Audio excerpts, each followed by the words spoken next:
On the 7th of November 2007, a young man walks into the Jokela school, which was a junior and senior high school in Tuusula in Finland. Wearing a leather jacket, the young man loaded his gun and opened fire. A total of 8 people were shot to death before he went into the school toilet and shot himself in the head. But what led an 18-year-old to commit the worst school massacre in Finnish history? This case unravels bullying, unhealthy use of the internet, and mental health issues. This is the case of the Jokela school massacre.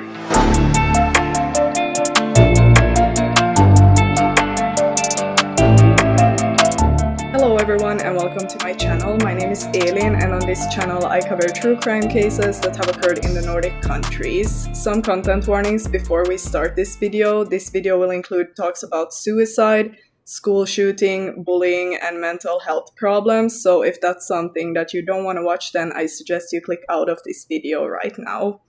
If you like my channel, please subscribe, and now let's get into the case that happened in Finland. So on the 7th of November 2007, at around 11:40, 3 girls were walking in the hallway when they found a boy laying on the floor covered in blood. At first they thought that he had fallen and hit his head, so one of the girls called the emergency services. While she was talking to them, a door suddenly opened and someone started shooting towards them. They of course panicked, and the girl who called the emergency services started running while speaking on the phone with them, and she tried to explain to them that there was someone shooting at the school. The second girl escaped by running outside, and the third girl, a 25-year-old single mother of 2 called Kaisa, was shot and killed. 3 people walking in the hallway also faced the same fate as Kaisa shortly after. A school nurse soon arrived at the scene in the hallway, and not knowing what was going on, she was trying to help the bloody students. Soon the shooter noticed her, so he started chasing her and caught up to her and shot her and another student dead. More than 100 additional calls to the emergency services were made after this, and chaos broke out at the school as no one knew what to do in this kind of situation. Some of the youths broke the windows to get out of the building that way, and others just hid in the classrooms. Parents were calling their kids in panic, trying to find out if their kids were okay. At one point, the shooter encountered a mother of a student who was entering the school, but for some reason spared her life. The principal of the school, Elin Aburageef, told everyone to stay in their classrooms, and the shooter now moved to a chemistry classroom and shot through the door, hitting one student in the leg. The shooter then went upstairs where 2 students were sitting on a bench in the corridor.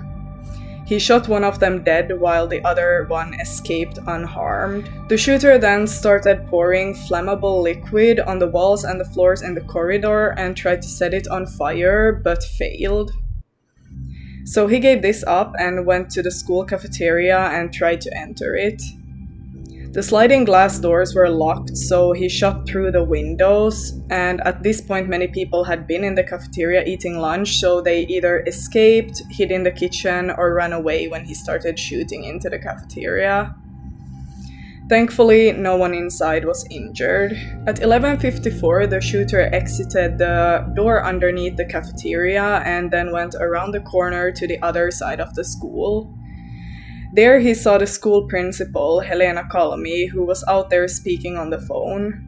Elena tried convincing him to surrender, but he did not want to, so he made her kneel in front of him, pointed the gun towards her, and shot her to death with 7 shots. A group of students out in the schoolyard were watching this horrific scene, and I just can't imagine how traumatizing that must be. The shooter then went back inside the building to the teacher's office and the secretarian's office, but he could not enter due to the doors being locked. So then he just walked around the school shooting for a while until finally walking into the toilet to load his gun. At the same time, the police had arrived at 11:55 and started evacuating the school. The police officers obviously did not know who the shooter was at this point, and they even tried to call him when evacuating the school, as they thought that he was just a regular student. He then fired shots against them, so they realized that he was the shooter and they started moving towards him. He then fled back inside the school and they went after him. At 1:53 p.m., the police found the shooter in a toilet located in the hallway. He had tried to commit suicide by shooting himself in the head, but he was still alive and was rushed to the hospital where he later died in the evening. At this point, 8 people had died from the perpetrator's shots. 6 of the victims were students, 5 boys and 1 female adult student. The other victims were the school principal and the school nurse, and the school nurse was initially mistaken for a student. 12 people suffered gunshot wounds, and an unknown number of people were injured by broken glass. So most people, especially the older ones at the school, knew who the shooter was and were not shocked by this. The shooter was the 18-year-old student Pekka Auvinen. Pekka was born on the 4th of June 1989 in Tuusula in Finland, and he was supposed to graduate from the school in the spring of 2008. He was a regular student who did pretty well in school without a criminal record or previous aggressive behavior. Pekka had been diagnosed with a panic disorder and was taking medicine for it, but he was struggling with panic attacks. Other students describe him as a shy and reserved man who did not seem to be violent but also did not have many friends. He had not had any friends in real life for over 5 years, which makes it seem like he was a pretty lonely person. At home, Pekka spent a lot of time on the internet, where he was known for being arrogant and intelligent, which was the opposite of his real-life personality. On the internet, he expressed his strong opinions, for example, that he was against all religions and homosexuals. He also uploaded violent videos such as shootings, attacks, and bombings. Pekka met his first love through the internet, who was described as a pretty 22-year-old girl from an upper-class family. They broke up in September of 2007 when she left him for another man. He was very jealous and had a hard time getting over her and letting her go. He was also having some kind of arguments with her new boyfriend online, and this was happening as little as a day before the shooting, and he was also uploading a video on YouTube the day before the crime titled Jokela High School Massacre. The video began with a picture of Jokela High School before it faded to red filtered pictures of the shooter holding his gun. He also liked playing violent video games. So in this case, there was a lot of red flags before the shooting. Pekka had been very bullied for a number of years, and this had been both mentally and physically so bad that his parents had been involved with the school. He was small-built and short, making him a great victim as he could not stand up for himself against the bullies. His brother had also been bullied for many years. Pekka soon joined a shooting club in Helsinki and was granted a permission to buy a gun, since you need that in Finland to be able to buy a gun, and the gun laws here are actually pretty strict. This was granted only a few weeks before the massacre. So one other red flag is that Pekka had been expressing an interest towards previous school shootings, for example, the Columbine High School massacre in America, but also a previous shooting that happened in Finland. Allegedly, an American YouTuber had reported him to the police, telling them that they should look into Pekka since he had been uploading content admiring school shootings. He saw these as red flags, but apparently the police did not take this seriously since nothing was done about it, and he was able to get the permission for the gun anyway. Pekka had been planning the attack since at least March 2007, but some sources state that he had been planning it for many years. For some reason, he decided to horribly terrorize his school on that day in November.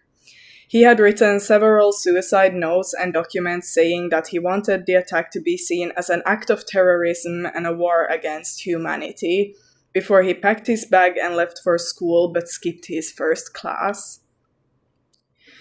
Before 12 p.m., he opened fire in the school and fired a total of 76 shots, some victims up to 20 times, before he finally shot himself in the head. He seems to have chosen his victims, as he was reported to have let most girls and smaller children go.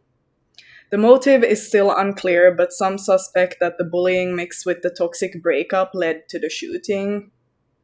His parents claim that they did not even know about him having a gun and knew nothing until the incident. Some sources do, however, claim that his parents had been trying to find him a psychiatrist in 2006 for his depression and anxiety, but he was refused help due to mild symptoms. School students had also reported changes in his behavior to a youth worker, saying that Pekka had been threatening them and saying that they would die. The attack was the second time that a shooting drama took place in a Finnish school. The last time a similar incident occurred was in 1989 when 2 people were killed. On the 8th of November 2007, the day after the shooting, the Finnish flag flew at half-mast in Finland and all around the world. The Jokela school was, of course, traumatized after this incident, and many of the students were struggling a lot, which is completely understandable. I mean, I can't even begin to imagine what they went through that day, honestly. The PTSD after something like this gotta be awful, and I think that it's something that every student have thought about sometime, that what if something like this would actually happen. I feel like the red flags should not have been ignored, but at the same time he was kind of a loner, so it's not surprising that nobody figured it out beforehand. Unfortunately, so many innocent people lost their lives that day for reasons that we don't actually know, and I will insert a list of all their names, so please just take a moment and read through all of these young people who lost their lives. My heart goes out to all the victims' families and friends and all the people attending the school during this horrible time. And if there's anyone watching this feeling unstable or thinking about taking someone else's life, then please seek help. In the school there's the school nurse, school psychologist, or school counselor, or if you feel uncomfortable with that, then just ask a friend or a family member for help. There is also a lot of help online for those in need if you for some reason don't get any help when asking for it. Just don't carry your mental health issues by yourself because sometimes it ends badly. But that's all that I have for this case. Thank you so much for watching, and I hope that I will see you again in my next case. Goodbye, everyone.